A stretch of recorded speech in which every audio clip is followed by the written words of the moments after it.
IBA grads, gateway to your desired future. अस्सलाम वालेकुम, this is Adnan Qamar Siddiqui from IB grades. आज आप लोगों से बात करने का मौजू last 20 days preparation for NED। जैसा कि आप लोगों को मालूम है कि 2 सितंबर को 2 सितंबर 2020 इंशाल्लाह NED का टेस्ट स्टार्ट होने जा रहा है। ये ऑनवर्ड्स टेस्ट चलेगा। इसमें आपके पास अब जो है, अगर आज से हम देखें 8 अगस्त से, तो हमारे पास जो दिन रह गए हैं वो तकरीबन 20 से 25 दिन हैं। तो लास्ट 20 डेज़ की स्ट्रैटेजी क्या हो, हम उसको किस तरह से प्लान करें, हम उसमें बेहतर से बेहतर अपना रिवीजन और अपनी प्रिपरेशन को किस तरह से मुकम्मल कर सकते हैं, इंशाल्लाह उसके लिए बहुत सारी इंपॉर्टेंट बातें आपसे की जाएंगी। अच्छा, पहली चीज़ कि पहले तो हमारे पास जो स्टूडेंट्स इस वक्त मौजूद हैं NED के टेस्ट के लिए, वो 3 कैटेगरी में डिवाइड होते हैं। पहली कैटेगरी वो है जो अपना कोर्स कंप्लीट कर चुके हैं। दूसरी कैटेगरी इसमें वो आती है जिनका कोर्स अभी कुछ बाकी है। तीसरी कैटेगरी वो है जिन्होंने जस्ट प्रिपरेशन की फिक्र स्टार्ट की है, फॉर्म सबमिशन किया है और अब उन्हें फिक्र है कि टेस्ट की प्रिपरेशन करनी चाहिए। इन तीनों कैटेगरी के लिए जो बेहतर स्ट्रैटेजी होगी, वो बेहतर स्ट्रैटेजी क्या होगी जिससे इन तीनों कैटेगरी का जो 50% टेस्ट का स्कोर है वो इनके मेरिट पोजीशन को अच्छा कर दे, बेहतर कर दे।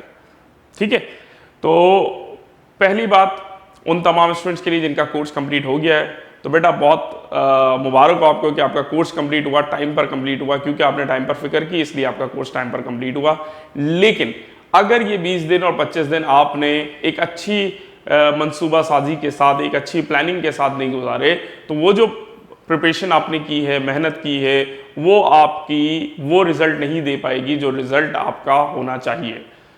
तो उसके लिए एक चीज़ आपको लेक्चर्स कराए गए, दूसरा आपको इसके अंदर MCQs कराए गए और मटेरियल जो दिया गया उसके अंदर की पॉइंट्स आपको बताए गए। ये 3 चीज़ें आपने दोबारा से रिवाइज करनी है। इसको मैं इस तरह से लेता हूं कि अगर आप इसको 20 दिन को 2 स्लॉट में डिवाइड कर दें, 10-10 दिन के स्लॉट में डिवाइड कर दें और अपना रिवीजन इस तरह से कंप्लीट करें कि 10 दिन में आप अपना रिवीजन कंप्लीट करें, प्रैक्टिस, और 10 दिन में आप अपने टेस्ट करें। आप अपने उसी रिवीजन का टेस्ट करें कि जो रिवीजन आपने कर लिया है। टेस्ट मतलब फॉर एग्जांपल आपकी बुक के अंदर किसी चैप्टर के 40-50 क्वेश्चंस हैं। अक्सर बच्चों को हम देखते हैं कि वो सिर्फ क्वेश्चंस कर रहे होते हैं, रिजल्ट कंपाइल नहीं करते। आप उसका रिजल्ट कंपाइल करें। अगर आप उसका रिजल्ट कंपाइल करेंगे तो रिजल्ट से आपको अंदाजा होगा कि वो कितने क्वेश्चंस हैं जो गलत हैं और वो कितने क्वेश्चंस हैं जो सही हैं। जो गलत हैं उसके ऊपर दोबारा वर्किंग की जा सकती है। लेकिन अगर हम रिजल्ट नहीं कंपाइल करते और हमें अपनी गलती नहीं पता चलती, तो फिर हम उसमें इंप्रूवमेंट नहीं कर पाएंगे। तो आपने जो कंप्लीट कोर्स वाले हैं, इस चीज़ को 2 स्लॉट में डिवाइड करना है कि अपने लेक्चर्स, अपने की पॉइंट्स और अपने MCQs को 10-10 दिन के स्लॉट में डिवाइड कर लें। 10 दिन में पूरा कंप्लीट रिवीजन हो और 10 दिन में सिर्फ प्रैक्टिस और टेस्ट हो जो NED के लिए है, NED के पैटर्न पर हो। दूसरे वो लोग जिनका कोर्स अभी बाकी है, तो जिनका कोर्स अभी बाकी है वो ये समझते हैं कि जब कोर्स कंप्लीट होगा तो हम रिवीजन स्टार्ट करेंगे, जब कोर्स कंप्लीट होगा तो हम अपनी प्रैक्टिस को फिनिशिंग मोड में लेकर आएंगे, फाइनलाइज करेंगे। तो उनके लिए हिदायत ये है कि बेटा अगर आपने इस चीज़ का इंतज़ार किया कि लास्ट चैप्टर जब कंप्लीट होगा तो फर्स्ट चैप्टर से दोबारा रिवीजन स्टार्ट करेंगे, तो लास्ट चैप्टर हो सकता है कि 25 अगस्त को कंप्लीट हो, लास्ट चैप्टर हो सकता है कि आपका 20 अगस्त को कंप्लीट हो। तो आपने इतना एंड तक अपनी प्लानिंग को नहीं रखना। वो जो कि कोर्स कंप्लीट हो चुका है उसका रिवीजन आप स्टार्ट कर दें और उसको 20 तारीख तक कंप्लीट करने की कोशिश करें, ताकि जो आपका कोर्स कंप्लीट हो जाए तो उसको रिवीजन करने की ज़रूरत नहीं पड़ेगी इंशाल्लाह आपको, और आप फिर प्रैक्टिस वाले मोड में आ जाएंगे।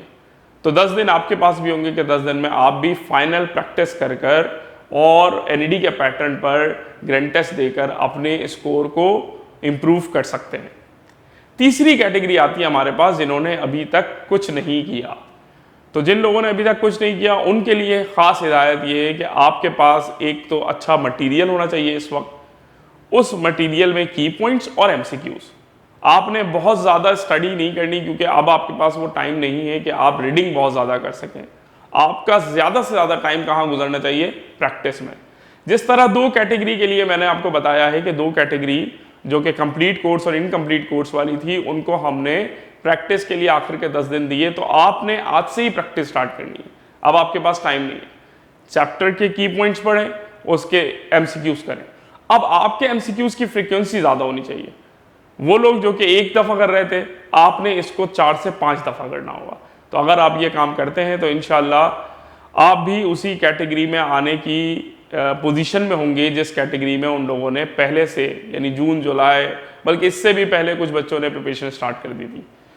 तो इन तीनों के लिए अब अगर हम कॉमन स्ट्रैटेजी बताएं कि ये तीनों जो है वो एक काम लाजमी क्या करना है तीनों ने, वो ये है कि आपने पास्ट पेपर सॉल्व करने। एनईडी के पास्ट पेपर सॉल्व कीजिए, बट इसमें यह नियत नहीं होनी चाहिए कि एनईडी के पास्ट पेपर सॉल्व करेंगे तो क्वेश्चन इसी में से आ जाएंगे।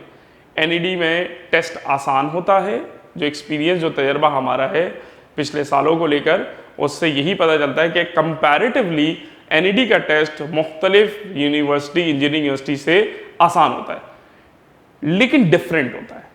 टेस्ट इस दफ़ा जो एक्सपेक्टेशंस ये है, जो मुझे मतलब एक्सपेक्टेशंस में रखता हूँ इस दफ़ा के टेस्ट के लिए, वो ये कि टेस्ट मुख्तलिफ होगा, आसान होगा लेकिन मुख्तलिफ होगा। तो आपने ये तय नहीं कर लेना कि जो हमने पास्ट पेपर कर लिए तो बस ये इनफ है और यहीं से एमसीक्यूज आ जाएंगे और इसको ही हम वहाँ पर रट के चले जाते हैं और हो जाएगा। नहीं, आप वो पास्ट पेपर इस तरह से सॉल्व करें कि उससे आप सीखें, आप उससे पैटर्न समझें, लेवल ऑफ अंडरस्टैंडिंग देखें, स्टैंडर्ड ऑफ क्वेश्चन देखें कि क्वेश्चन का स्टैंडर्ड क्या है, और फिर उस लेवल के क्वेश्चंस आप अपनी किताबों में सॉल्व करके जाएं।